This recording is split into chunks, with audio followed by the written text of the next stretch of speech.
যে এক বেটি ছেলের বিয়ে কিছুদিন পর মাকে একদিন বলছে, মা আমি এই পুরুষের বাড়িতে চলতে পারবো না খো, আমি চলতে পারবো না খো। তো মা বুদ্ধি দিচ্ছে যে তুই চলতে পারবি না তো কি করবি? বলছে আমি তালাক নিয়ে দেবো। তো মা বলছে না, তোর তালাক করাবো না, তোর স্বামীকে তুই মেরে ফেল দে। মা বলছে তোর স্বামীকে তুই মেরে ফেল দে। বলছে হ্যাঁ মা, কেমন করে মারবো?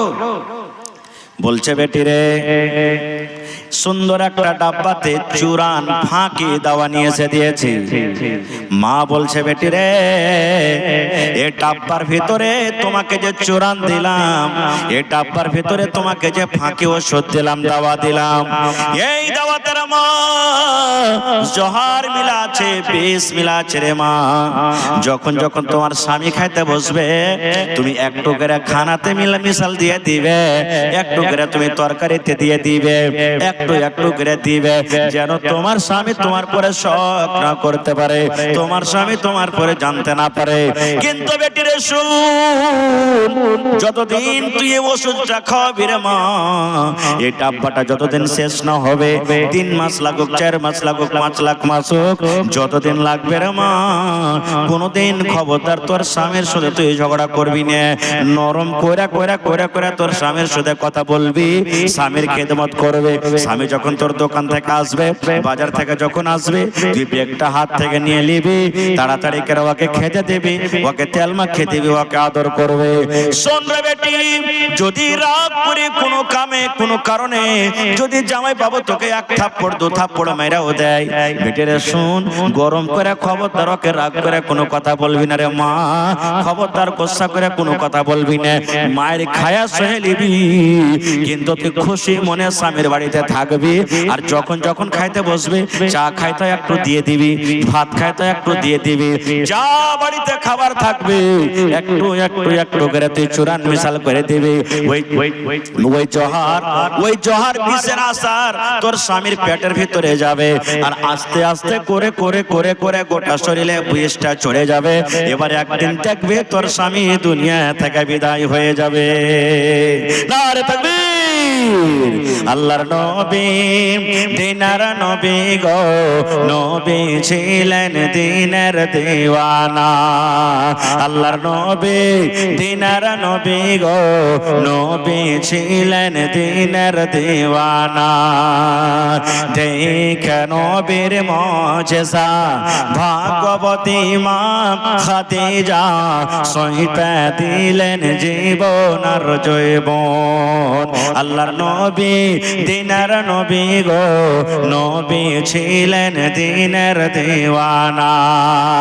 মা বলছে বেটি রে, যখন তোমার স্বামী খেতে বসবে, প্রত্যেক খাবারের টাইমে একটু একটু করে চূড়ানে যে বিষ মিলা আছে রে মা, এই বিষটা তুমি দিয়ে দিবে। একদিন দেখবে তোমার স্বামী দুনিয়া থেকে চলে যাবে, আর তোমার স্বামীর কাছ থেকে তুমি আজাদ হয়ে যাবে। এবার আপনাকে প্রশ্ন করছি, এই মায়ের বুদ্ধিটা ভালো হয়েছে? এই মায়ের বুদ্ধিটা যে দিয়েছে ভালো হয়েছে? আপনারা যে হ্যাঁ কয়েছেন, যেহেতু জহরকে খাওয়াইছে। এবার দেখেন, চলে গেলেন তখনই।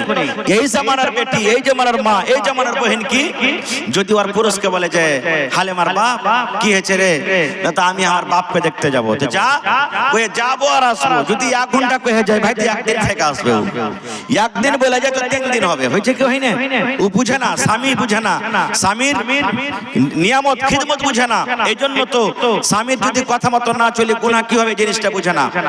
মা ফাতেমা চলে গেলেন, এবার নবীজি সন্ধ্যাবেলাতে বাড়ি এলেন। ভালো করে শুনবেন হাদিসটা। এবার মা আয়েশা বলছে নবীজিকে, নবীজি আর আপনি কিছু জানেন? বলছে কি হয়েছে? বলছে আপনি বাড়িতে ছিলেন না, আপনার কলেজার টুকরা ফাতেমা আপনার সাথে দেখা করার জন্য এসেছিল, দেখা পাইনি, চলে গেছেন বাড়িতে। ওরে সুবহানাল্লাহ! হায় রে নবীজির আমার বেটির আদর। নবীজি আর থামতে পারলেন না বাড়িতে। আমার বেটি বাড়িতে এসেছিল কি কারণে? মা ফাতেমা কি কারণে এসেছিল? তো মা আয়েশা বলছেন যে আমাকে বলেনি, বলছে আব্বাকে বলবো। নবী চলে গেলেন, তখন রাত হয়ে গেছে, কিন্তু এবার চলে গেলেন হাঁটতে হাঁটতে বেটির বাড়ি। তখনই রাইতে চলে গেলেন। এবার দুয়ারে অনুমতি চাইছেন। আমাদের মতন তো নয়, সুলেমান বার্তা আছে যে বার্তা আছে যেই করতে করতে একবারে করতে বাড়তে ঢুকে যাচ্ছি আমরা। এরকম হয়েছে না, হয় না? গলা খ্যাকড় মারছে, মানে গলা খ্যাকড় মারতে মারতে কোটে ঢুকে গেল বাড়িতে। কিন্তু হাদিস কোরআনে কি বলছেন? যে তুমি দুয়ার থেকে খাড়িয়া সালাম দাও, আসসালামু আলাইকুম। বাড়ি থেকে যদি জবাব আসার বলে ঠিক আছে ভাই তুমি আইসো, তাহলে যাও, না তো ঘুরে চলে এসো। 3 বার পর্যন্ত সালাম দিতে হবে। তো ভাই আমার খারজা হোক। এবার নবীজি দুয়ার থেকে অনুমতি চাইছেন, ফাতেমা বাড়িতে আছো মা? ওই সময় হযরত আলী আর ফাতেমা কিন্তু বিছানায় শুতে গেছে। বন্ধুরে আমার, এইবারে নবীর আওয়াজ শুনে হযরত ফাতেমা রাদিয়াল্লাহু তাআলা আনহা বলছেন, আব্বা গো আপনি ঘরের ভিতরে চলে এসেন, আপনি ঘরের ভিতরে চলে এসেন। আব্বা আমরা বিছানায় এখন শুয়াব অবস্থাতে হয়ে গেছি, শুয়ে গেছি। নবী আমার বলছেন, ফাতেমা আমার জামাই আলী কই? আলী কোথায় আছে? আলী কই? আমার জামাই আলী কই? এইবারে ফাতেমা বলছেন, আব্বা গো আপনার জামাই আলী বিছানায় শুতে গেছে, ঘুমায়নি কিন্তু বিছানায় শুতে গেছে। এবার নবীজি বললেন, ফাতেমা তুমি যেভাবে শুতে আছো রে মা, আমার জামাই আলী শুতে আছে, তোমরা দুজন বিছানায় শুতে থাকো, আমি নবীজি তোমাদের কাছে আসছি। এবারে ফাতেমা রাদিয়াল্লাহু তাআলা আনহা বলেন, আমরা বিছানায় স্বামী স্ত্রী শুতে আছি, আমি বিছানার এক সাইডে এক টানে আমি শুতে আছি, আমার স্বামী আলী বিছানার এক সাইডে শুতে আছেন। এবার নবীজি ঘরের ভিতরে ঢুকলেন, আর ঘরের ভিতরে ঢোকা পর আমাদের দুজনের মধ্যখানে আমার আব্বা জান দয়ার নবী নবী মুহাম্মদ সাল্লাল্লাহু আলাইহি সাল্লাম বসে গেলেন। এবার ফাতেমা বলেন, আমার আব্বা জান আমার কাছে এত হয়ে গেলেন, আমার কাছে এত হয়ে বসলেন, আমার আব্বার পাখানা যে ঠান্ডা হয়ে আছে, এবার আমার আব্বার পাখানা আমার গায়ে যে লাগে, আমি ফাতেমা জানতে পারি এটা হলো আমার আব্বা জানের পা। শুতে গেলেন, দুজনের মধ্যখানে বসে গেলেন, ওরা শুতে আছে কিন্তু। বন্ধুরে আমার এবার শোনেন, হায় রে দয়ার নবী। এবার নবী বলছেন, বেটি রে আমি শুনলাম রে মা তুমি নাকি আমার সাথে দেখা করার জন্য গিয়েছিলি, কি কাজে গেছিলে রে মা? কি তোমার দরকার ছিল? কি কাজে তুমি আমার কাছে গিয়েছিলে মা রে? একটু তুমি দয়া করে বলো তো। এই আমার ভাইরা শুনেন, মায়েরা খালারা, এইবারে ফাতেমা আব্বার কথাটা শুনি চোখখানা সরবার সরবার হয়ে গেছে। এবার আব্বাকে এরকম ভাবে নিজের হাত খানা দেখাচ্ছেন, আব্বা গো দেখেন আপনার ফাতেমার হাত খানা দেখেন, এই যে আপনার ফাতেমার হাত খানা দেখেন। এবার নবী আমার দেখছেন ফাতেমার হাতে কিন্তু ফোঁসা পড়ে আছে, ফাতেমার হাতে সাদা সাদা সাদা সাদা হয়ে ফোঁসা পড়ে আছে, কত ফোঁসা গলে গেছে আর কত ফোঁসা কিন্তু ফাতেমার হাতে পড়ে আছে। নবী আমার দেখার পর বলছেন, বেটি রে কি জন্য তোর হাতে ফোঁসা পড়েছে রে মা? কি এমন তুমি কাজ করেছিলে, কি কারণে তোমার হাতে ফোঁসা পড়েছে রে মা, তুমি একটু জানাবে না?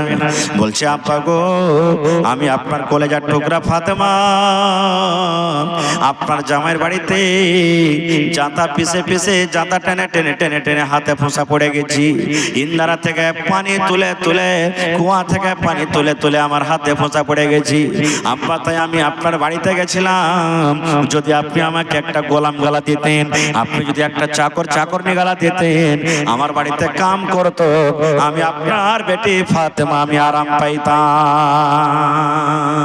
আমি শুনেছি আপনি লড়াই করতে গিয়ে অনেক গোলাম পেয়েছেন, দাস দাসী পেয়েছেন, যদি একটা আমাকে চাকর নিগালা দিতেন, আমার বাড়িতে কাম করতো, আমি আপনার ফাতেমা আমি আরাম পাইতাম। ভাই আমার, এবারে নবীজি গোলাম দিলেন কি দিলেন না, আল্লাহ বাঁচিয়ে রাখে, এই হাদিসটা আবার কোনোদিন বলবো। তার আগে একটা কথা বলি, ফাতেমাটা কে? আপনারা বসে যান ভাই, একটু মেহরবানি করে, কিছু অসুবিধা হয়ে যায় মানুষের, বসে যান। ফাতেমাটা কে? আল্লাহ রাসূল সাল্লাল্লাহু আলাইহি ওয়াসাল্লাম বলেছেন, আদম নবী থেকে নিয়ে আমাদের শেষ নবী নবী মুহাম্মদ সাল্লাল্লাহু আলাইহি সাল্লাম পর্যন্ত যত দুনিয়াতে নবী এসেছেন, সমস্ত নবীদের সরদার হলেন নবী মুহাম্মদ সাল্লাল্লাহু আলাইহি সাল্লাম, যাকে ইমামুল আম্বিয়া বলা হয়েছে। আজকে একটা ইমাম সাহেব একটা গ্রামের ইমাম হয়, একটা মাওলানা একটা ইমাম হয়, একটা মসজিদের ইমাম হয়, একটা ঈদগাহের ইমাম হয়, মসজিদের ইমাম হয়, কিন্তু আমার দয়ার নবী ওরে সুবহানাল্লাহ, কোন সাধারণ মানুষের ইমাম নয়, উনি ছিলেন ইমামুল আম্বিয়া। যত দুনিয়াতে নবী ছিলেন সমস্ত নবীদের ইমাম। আল্লাহর নবী বলেছেন, আল্লাহ রাব্বুল আলামিন জান্নাতের চাবি আমাকে দিবেন, আমি শেষ নবী, সর্বপ্রথম জান্নাতের দুয়ার খুলবো রে, সর্বপ্রথম জান্নাতের গেট খুলবো, তারপর আমার উম্মতের হিসাব কিতাব হবে। দয়ার নবী বলেছেন, আমার উম্মত যতক্ষণ হিসাব কিতাবের পর জান্নাত জাহান্নাম না হবে, ততক্ষণ পর্যন্ত কোন নবীর উম্মত জান্নাতের ভিতরে যাবে না। এরকম নবীর বেটি ফাতেমা নিজের পুরুষের বাড়িতে কাম কাজ করে জাতা টেনে টেনে টেনে হাতে ফোঁসা পড়ে দিলেন, তাও নবী জামাইকে বকাঝকা করলেন না। নারে তাকবীর। আর ফাতেমাটাকে আল্লাহ রাসূল বলেছেন, আমার বেটি ফাতেমা জান্নাতে যাবে। কোথায়? জোরে বলেন কোথায়? নবী বলেছেন, আমার বেটি ফাতেমা জান্নাতে যাবে। শুধু জান্নাতে যাবে না, নবী আমার বলেছেন, যত মহিলারা জান্নাতের ভিতরে যাবে, যত নারীরা জান্নাতে যাবে রে, সমস্ত নারীদের সরদারনি হবে জান্নাতের ভিতরে আমার কলেজার টুকরা ফাতেমা। এরকম জান্নাতি মহিলা, জান্নাতি মেয়ে ছেলে স্বামীর বাড়িতে কাম কাজ করে হাতে ফোঁসা ফেলে যেতে, এত নেককার মেয়ে ছেলে, তাও নবীজি একবার বকাঝকা করলেন না। আর আজকে আমাদের অবস্থা কি জানেন? যদি খালি বলে দেয়, মাগে কিরে বেটি আর এর বাড়িতে থাকতে পারবো না গে মা, এই মিনিসের বাড়িতে আর থাকতে পারবো না, চলতে পারি না গে মা, আর আমি থাকতে পারবো না, জীবন যাপন করতে পারবো না। এবার আমরা কি করছি? যেটা দুনিয়াদারি আমাদের চলছে, বলছি বেটিরে চলে আইতে, কোন রকম বাড়িতে চলে এলো মায়ের, 10 দিন 15 দিন বাদ ছেলেটা এলো, 5-7টা হাট্টা কাট্টা চাংড়াকে ফিট করে রেখেছে, বলছে মেরা বেটাকে ধরে বান খুঁটিতে, আর 5টা লোককে ডাক, 3 লাখ টাকা দিয়েছি, 3 লাখ টাকা বিয়েতে খরচ হয়েছে, 6 লাখ টাকা দিয়ে আমার বেটিকে তালাক করে যা। এগুলা হয়েছে না হয় না? জোরে বলেন হয়েছে না হয় না? সুবহানাল্লাহ। একটা ঘটনা বলছি, মাকে কি করতে হবে, বাপকে কি করতে হবে। একটা ঘটনা এসেছে, হাদিসের কথা নাই, বোঝার জন্য, যে এক বেটি ছেলের বিয়ে কিছুদিন পর মাকে একদিন বলছে, মা আমি এই পুরুষের বাড়িতে চলতে পারবো না খো, আমি চলতে পারবো না খো। তো মা বুদ্ধি দিচ্ছে যে তুই চলতে পারবি না তো কি করবি? বলছে আমি তালাক নিয়ে দেবো। তো মা বলছে না, তোর তালাক করাবো না, তোর স্বামীকে তুই মেরে ফেল দে। মা বলছে তোর স্বামীকে তুই মেরে ফেল দে। বলছে হ্যাঁ মা, কেমন করে মারবো? বলছে বেটি রে, সুন্দর একটা ডাব্বাতে চুরান ফাঁকি দাওয়া নিয়ে এসে দিয়েছি। মা বলছে বেটি রে, এই ডাব্বার ভিতরে তোমাকে যে চুরান দিলাম, এই ডাব্বার ভিতরে তোমাকে যে ফাঁকি ওষুধ দিলাম, দাওয়া দিলাম, এই দাওয়াতের মা জহর মিলা আছে, বিষ মিলা আছে রে মা। যখন যখন তোমার স্বামী খাইতে বসবে, তুমি একটু করে খানাতে মিশাল দিয়ে দিবে, একটু করে তুমি তরকারিতে দিয়ে দিবে, একটু একটু করে দিবে, যেন তোমার স্বামী তোমার পরে শক না করতে পারে, তোমার স্বামী তোমার পরে জানতে না পারে। কিন্তু বেটি রে শুন, যতদিন তুই এই ওষুধটা খাওয়াবি রে মা, এই ডাব্বাটা যতদিন শেষ না হবে, 3 মাস লাগুক, 4 মাস লাগুক, 5 লাখ মাস হোক, যতদিন লাগবে রে মা, কোনদিন খবরদার তোর স্বামীর সাথে তুই ঝগড়া করবি না। নরম কইরা কইরা কইরা কইরা তোর স্বামীর সাথে কথা বলবি, স্বামীর খেদমত করবে। স্বামী যখন তোর দোকান থেকে আসবে, বাজার থেকে যখন আসবে, তুই ব্যাগটা হাত থেকে নিয়ে নিবি, তাড়াতাড়ি করে ওকে খেতে দিবি, ওকে তেল মাখিয়ে দিবি, ওকে আদর করবে। শোন রে বেটি, যদি রাগ করে কোনো কামে কোনো কারণে যদি জামাই বাবু তোকে 1 থাপ্পড় 2 থাপ্পড় মেরাও দেয়, বেটি রে শুন, গরম করে খবরদার ওকে রাগ করে কোনো কথা বলবি না রে মা, খবরদার গোসা করে কোনো কথা বলবি না। মায়ের খায়া সহে নিবি, কিন্তু তুই খুশি মনে স্বামীর বাড়িতে থাকবি। আর যখন যখন খাইতে বসবে, চা খাইতে একটু দিয়ে দিবি, ভাত খাইতে একটু দিয়ে দিবি, যা বাড়িতে খাবার থাকবে একটু একটু একটু করে তুই চূড়ান মিশাল করে দিবি। ওই জহর বিষের আসার তোর স্বামীর পেটের ভিতরে যাবে, আর আস্তে আস্তে করে করে করে করে গোটা শরীরে বিষটা চড়ে যাবে। এবার একদিন দেখবে তোর স্বামী দুনিয়া থেকে বিদায় হয়ে যাবে। নারে তাকবীর। আল্লাহর নবী দিনার নবী গো, নবী ছিলেন দিনের দিওয়ানা। আল্লাহর নবী দিনার নবী গো, নবী ছিলেন দিনের দিওয়ানা। দেখে নবীর মুজিজা ভাগবতী মা খাদিজা, সইতে দিলেন জীবন আর জৈবন। আল্লাহর নবী দিনের নবী গো, নবী ছিলেন দিনের দিওয়ানা। মা বলছে বেটি, যখন তোমার স্বামী খেতে বসবে প্রত্যেক খাবারের টাইমে একটু একটু করে চূড়ানে যে বিসমিল্লাহ আছে রে মা, এই বিষটা তুমি দিয়ে দিবে। একদিন দেখবে তোমার স্বামী দুনিয়া থেকে চলে যাবে আর তোমার স্বামীর কাছ থেকে তুমি আজাদ হয়ে যাবে। এবার আপনাকে প্রশ্ন করছি, এই মায়ের বুদ্ধিটা ভালো হয়েছে? এই মায়ের বুদ্ধিটা যে দিয়েছে ভালো হয়েছে? আপনারা যে হ্যাঁ কয়েছেন, যেহেতু জোহর কে খাওয়াইছে, জোহর যে খাওয়াইছে জি ভাই, তাও আপনারা মুড়ি হিলাইছেন যে না এটা বুদ্ধি ভালো হয়েছে। সুবহানাল্লাহ। তাহলে যারা হুঁশিয়ার মানুষ ওরা অবশ্যই বুঝে ফেলেছেন যে মা বেটিকে কি বলতে চেয়েছেন। দেখেন, যেই মা জামাইকে জোহর খেতে দিবে আর ওই মা ফের কইবে যে তুই জামাইয়ের সাথে কোনোদিন রাগা ঝাঁকা করবি না, খুশি হয়ে থাকবি, কোনোদিন কইবে? তোকে যদি এক থাপ্পড় মাইরা দাও, তুই রাগ করে জামাইকে কোনো কথা বলবি না, না তো তোকে এক থাপ্পড় মারবে তুই একবার টাই না করে গোলামের বেটা গোলাম তুই মাইরে দেখে বেকার তোকে দেখাচ্ছি। কারণ এই দেখেন মা কত বুদ্ধি। সুবহানাল্লাহ। এমনি মায়লোক মানুষরা কয় যে মায়লোকের বেলে 36টা কল্লা হয় নাকি, এটা হাদিসের কথা নয় ভাই, এমনি বলছি। তার মধ্যে মনে করেন একটা একটা কল্লা, এরকম কল্লা যদি করেন আর যদি আপনার জামাই বেটির জীবনটা উদ্ধার হয়ে যায় তাহলে করতে পারেন, কোনো গুনাহ হবে না। এবারে বেটি তো খুব খুশি যে এই মরা বেটা মরাকে আমি মারবো, মারবো, বুদ্ধি তো পাইলেছি, আমার পরে শক করতে পারবে না। এবার চোরানের ডাব্বা নিয়ে চলে গেলেন। সুবহানাল্লাহ। মা তো বলেছে বেটি রে খবরদার খবরদার রাগ করবি না রে মা, স্বামীর সাথে খুশি মনে হাসি মনে কথা বলবে। এবার স্বামীর সাথে ভালো ব্যবহার করতে লাগলো। স্বামী যখন যখন খেতে লাগে, স্বামীর যখন খাওয়ার দরকার হয় তখন ওই ডাব্বু থেকে এক চামচ করে চুরান, যেটা মা জোহার দিয়েছিল না জানাতে, স্বামীকে না জানাতে আস্তে আস্তে করে প্রত্যেক টাইমে টাইমে টাইমে টাইমে চুরান দেয়। এরকম করে করে একদিন গেল, 2 দিন গেল, 3 দিন গেল, 15 দিন গেল, মাস গেল। এবার আপনি বলেন তো, যে পুরুষটা নিজের স্ত্রীর মহব্বত পাবে, ভালোবাসা পাবে, ওই স্ত্রীকে কোনোদিন কি বকাঝকা করবে? যারা বলেন করবে?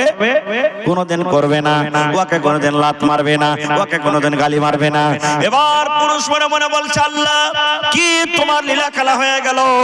যে বিবি জীবনে আমাকে কোনোদিন ভালোবাসা দেয়নি, যে বিবি জীবনে কোনোদিন আমাকে আদর করেনি, যে বিবি কোনোদিন এক বদনা পানি পর্যন্ত আমাকে ভালো করে দেয়নি, যে বিবি আমি বাড়িতে এনে কোনোদিন সুখ শান্তি পাইনি, আর এ বেকার আল্লাহ কেমন তোমার দয়া হয়েছে, এত আদর করে করে আমাকে খেতে দেয়, আমাকে তেল মাখিয়ে দেয়, আমাকে পানি দিয়ে দেয়, এত সুন্দর সেবা যত্ন করে, মনে হয় আমার স্ত্রীটা মনে হয় সুধরে গেছে। আল্লাহ জি এবার যখন স্ত্রী মহব্বত করতে লেগেছে, এবার এই দিক থেকে স্বামীও তার সাথে ভালোবাসা দেখাতে শুরু করেছে।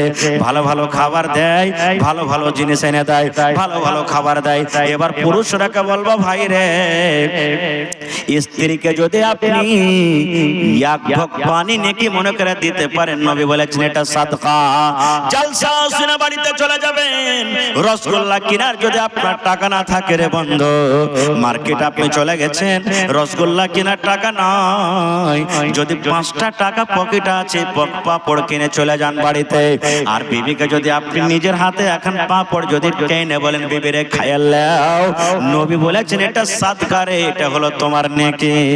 আল্লাহর নবী বলেছেন একটা যদি তুমি রসগোল্লা বাড়িতে নিয়ে চলে যাও, যদি এখন বিস্কিট তুমি নিয়ে চলে যাও, আর যদি বিবিকে নেকি মনে করে নিজের হাতে যেমন মানুষ ছোবড়া খাওয়ায়, এরকম যদি একটা পিস বিবিকে নিয়ে যদি বলেন বিবিরে তুমি খাও, আল্লাহ রাসূল বলেছেন এটা হলো সাদকা, এটা হলো নেকি। একটা যদি প্রশ্ন করে দিই, বিবির খেদমত সবাই করবে, সবাই চাইবে, কিন্তু বিবির সাথে কেউ খাইবে না। কতটি লোক আমরা নিজের স্ত্রীর সাথে বসে বসে খাচ্ছি, 2টা 4টা 5টা মানুষ হবে। আর জামানা এমন এখন হয়ে গেছে, কত মা এমন আছে খালি যদি দেখে লেয় যে বহু আর বেটা এক ঘরে বসে খাইছে এক থালিতে, ও তারপরে দিন ভোরে দিবে গোটাকে হাল্লা করে দেখ কইবে যে আরে বুবার জানিস আমার বেটা মাইয়ার ভাড়ুয়া হয়ে গেছে, গোটাই গায়ে হাল্লা করে দেবে। এটা ভুল, এটা ভুল ভাই আমার, খারজা হোক। এবারে রাসূল বলেছেন এটা হলো সাদকা। এবার স্বামীটাও তার দিকে মহব্বত ভালোবাসা করতে লাগলেন। এই 1 মাস 2 মাস পর তখন মা একদিন মা ফোন করেছে বেটিকে, বেটিরে কেমন আছিস রে মা? বলছে মা ভালো আছি। বলছে জামাই বাবু কেমন আছি? বলছে ভালো আছি।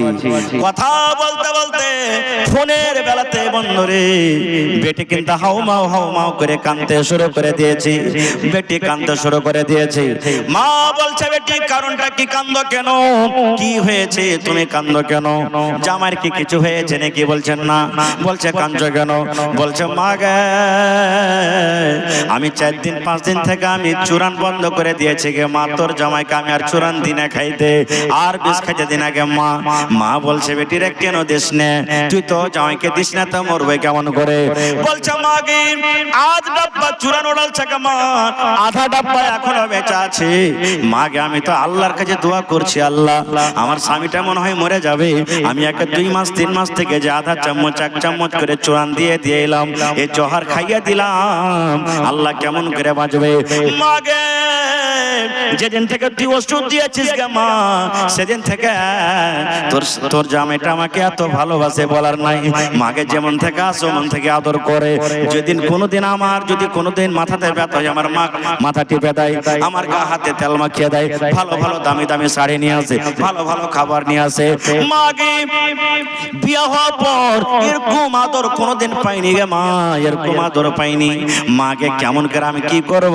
এই কথাটা আমি কারের সামনে আর বলতে পারি না গে মা, বলতে পারবো না যে আমার স্বামীকে আমি জহর খাওয়ালছি। মা কোন বুদ্ধি লাগা, কোন উপায় লাগা, মা না তো তোর জামাই শেষ হয়ে যাবে। মা একটা মুচকে দিয়ে হাসি দিয়ে বলছেন পাগলি রে ওই চুরানে জহর ছিল না রে বেটি, জহর ছিল না, জহর ছিল না পাগলি রে। আমি সাধারণ একটা চুরান দিয়েছিলাম, একটা ওষুধ দিয়েছিলাম, সাধারণ একটা দাওয়া। এ আল্লাহর বান্দি বেটি শোনো, তোমাদের মহব্বত ভালোবাসা গাঢ়া করার জন্য মা আমি একটা ছলনা করেছিলাম। বেটিরে ওই ডাব্বার ভিতরে জহর ছিল না, আমি মা বুঝে গেলাম তোমার মনের মধ্যে জহর ছিল, ওই তোমার মনের মধ্যে বিষ ছিল। তোমার এই মনের বিষটাকে দূর করার জন্য মা আমি একটা ছলনা করলাম। নারে তাকবীর। ভাই মুসলমান, তাহলে এরকম ভাবে যদি বেটিকে কোনো মানুষ ট্রেনিং দেয়, তারবিয়াত দেয়, ওই রিশতা কোনোদিন গড়বড়াবে ভাই? কোনোদিন রিশতা খারাপ হবে? খারাপ হবে না। এটা একটা বেটি ছেলের হাদিস বললাম। এবার বেটা ছেলের একটা হাদিস শোনেন। যেমন আজকে বসে বসে জালসা শুনছেন আপনারা, আল্লাহ রাসূলের জামানাতে সাহাবায়ে কেরাম বসে আছেন। একজন সাহাবী রাসূলকে বলছেন, আল্লাহ রাসূল গো, এ আল্লাহ রাসূল আমরা পুরুষ মানুষ, পুরুষের উপরে নিজের বিবির কি হক রয়েছে নবীকে একটু দয়া করে বলেন তো।